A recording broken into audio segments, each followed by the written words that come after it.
Hey guys, and welcome to day 19 of 30-day transformation series. നിങ്ങൾ ആദ്യം കണ്ട് നല്ല മിൻസ്ഡ് ബീഫും മുട്ടയും കൂടെ അടിച്ചിട്ടുള്ള സംഭവം. നബീലിക്കയുടെ പ്രിപ്പറേഷൻ കലക്കി.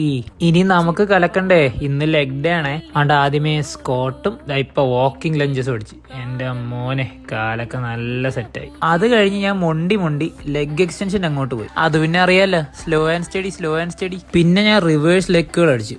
എന്റെ മോനെ, ഇത് നല്ല പിടുത്തം. പിന്നെ ക്യാഫിനും കൂടെ കളിച്ച് ലെഗ് ഡേ നിർത്തി. നല്ല വേദനയുണ്ട്. ആ വേദന തന്നെ കാർഡിയോയും ചെയ്യും. അല്ലെങ്കിൽ ലെഗ് ഡേ ആർക്കാണ് ഇഷ്ടം? എന്തായാലും വെയിറ്റ് കണ്ടോ, എന്റെ ഡിന്നറും ബാക്കി നാളെ